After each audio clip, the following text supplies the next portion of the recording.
question 3 is, which characters would I most like to meet? Now again, we sort of talked about this already, but Anne Shirley, top of the list.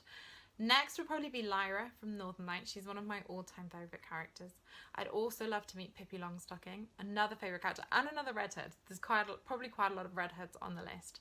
So we've got Pippi Longstocking, Anne Shirley, Lyra Belacqua, and then the last character I'd choose is a character called Momo.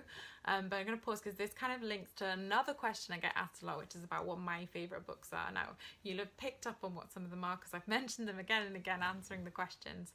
And I just want to talk to you about a couple of books, maybe ones that you haven't heard of so much. So Momo is from this book. It's called The Grey Gentleman. This is actually my dad's edition from when he was a kid, and it's a really beautiful edition. It's actually all printed in brown ink and it's got these gorgeous illustrations. And Momo is the main character from this. You can get it in like a normal paperback edition in bookshops at the moment, and it's about stories and time, and actually the villains in this, the Grey Gentleman, they wear bowler hats, and that's why Enoch Chalk in the first book wears a bowler hat.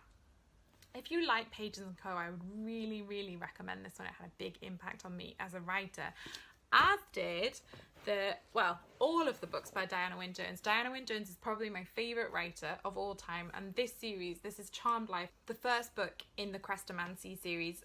Diana Wynne Jones is an extraordinary writer, and I think probably had the most impact on me, both as a reader but particularly as a writer. She's really playful with genre, and she just breaks all the rules, but also writes these incredibly fun, readable, brilliantly written stories. So I'd really, really recommend that.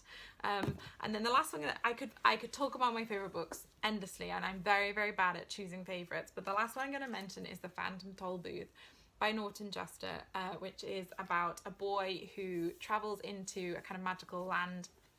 And it's all about, again, it's kind of about the same thing. It's about stories and time and how we spend our time. It's about friendship and adventures and magic. And there's loads of like wordplay and like fun stuff to do with stories in here. What I can say is that there is a new character in book 3 called Milo, who is named after the main character in this book. So look out for Milo.